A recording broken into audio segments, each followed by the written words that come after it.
but there's an order to those categories. What are some surveys you've taken and they've asked you? Satisfaction. They might ask you, how satisfied are you with the product? Very dissatisfied, all the way over to very satisfied. As far as colleges go, would it be freshman, sophomore, or junior, senior level? Yep, we could have the level of education on a survey.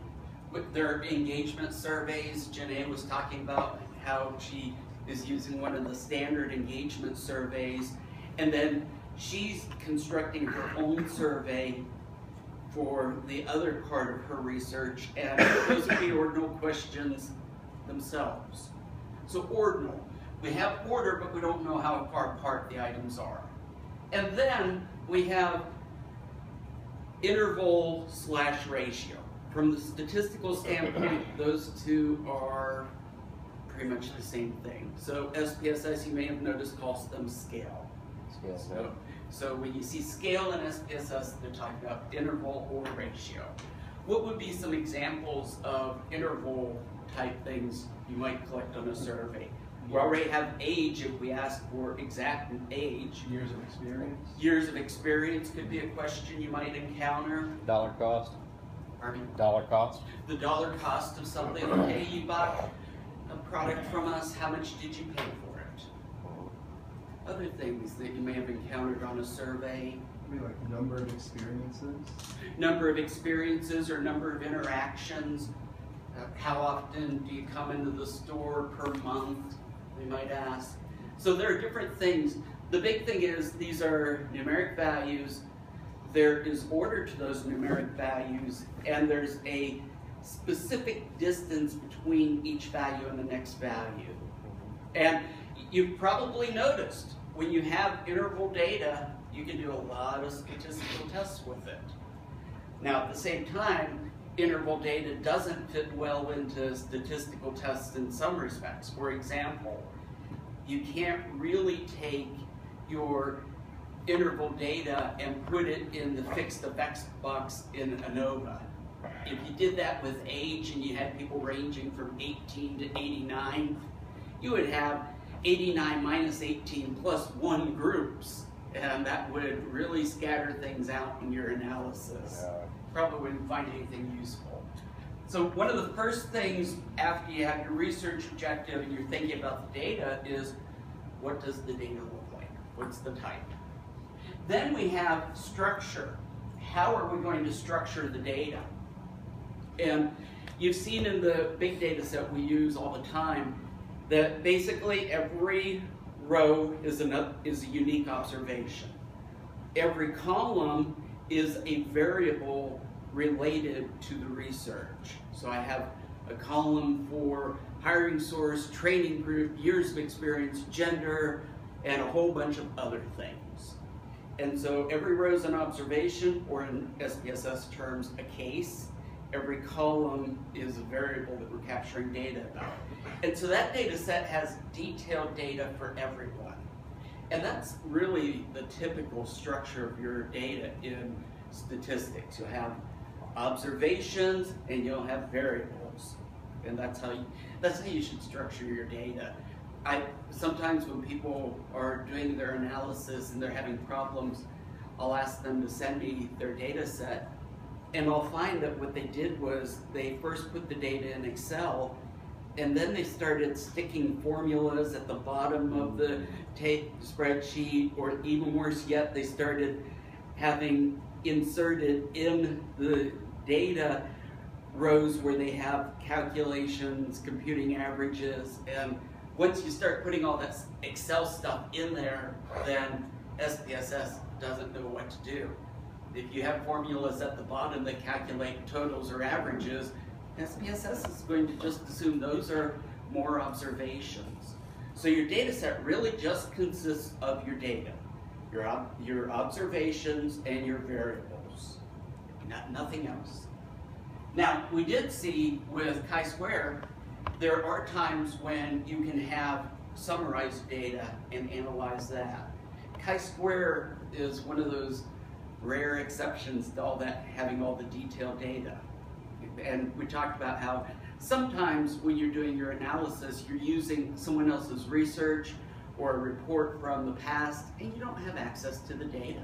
So you have to deal with the summarized data. So we have structure to our data. Mm-hmm. We're going to use our data to compute some sort of statistic.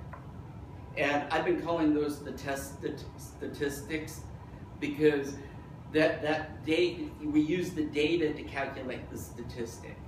And what are some of the statistics that we can calculate? The T. We can calculate the T-score, T-value. Well, significance will come into play from that test statistic. So what are some of the other test statistics? We have T. One-way ANOVA. Well, one-way ANOVA will be an actual test, and so that'll come up on this side. But we'll have Z-scores that we can calculate. Alpha. Well, alpha we designate before we do, and alpha and p-value go together for actually evaluating how strong that test statistic is. But we have T, we have Z, we Chi-square. Power. chi-square. Power. Yeah. Well, power is also, it is a statistic, and it's based on the analysis, and we have F. But the main things we're doing are T, we do Z-scores, we do F, we do chi-square, and today you'll see something called the Wald statistic, or at least that's how I think it's pronounced. And so we have a whole bunch of different statistics that we might calculate based on the data, and when we do that, we have a test statistic. And so the nice thing is, I've been telling you, well, you look at the statistic, but what does it mean? I mean, if I get an F score of 3.89, what does that mean? Is it significant or not? And so, Charles, what's the thing that I would look at to see if it's significant? Degrees of freedom. Pardon? Degrees of freedom. Well, the degrees of freedom would go into the calculation, but what did you say a little while ago as far as statistics? P-value. Yep, the p-value. Yeah, so the p-value is always a useful tool for deciding if something's significant.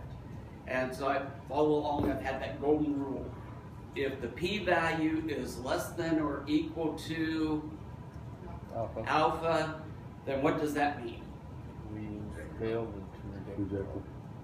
We reject the null sorry, because we reject have the a null. significant result. So if the p-value is less than or equal to alpha, reject the null. And really, we can shorten it. We can't really say the p-value equals something because it represents the area in the tail of a distribution.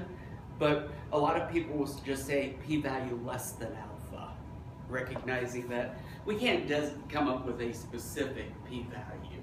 We just know the value somewhere in that tail. Okay. So we can compute our statistic, but I've only encountered one person who had run so many statistics in his career that he could look at characteristics of the data, he could look at the F value and say, well, it's going to be significant or not significant, and most of the time he was right. But this guy, he had literally been on probably hundreds of doctoral dissertations. He had run statistics himself many, many times, and so he was really comfortable just looking at the data, looking at the statistic and saying, oh, yep, that's going to be significant. One person. So we have the data. Then over here we have the actual statistical test. And hopefully you've seen it every time I talk about a statistical test. One of the things I talk about is the hypotheses related to that test. Because every statistical test has hypotheses. Now, for your research in your dissertation, you probably won't talk about those hypotheses formally. You'll have your research objective, and it'll be implicit that there are ways to decide what the significant result means. So you'll have to kind of keep in your mind, okay, if I'm running an ANOVA and I get a p-value for a particular variable in my model, what's the hypothesis? And then you'll think, okay, if the p-value is less than or equal to alpha, I've got a significant result, which means my means are different. Something like that.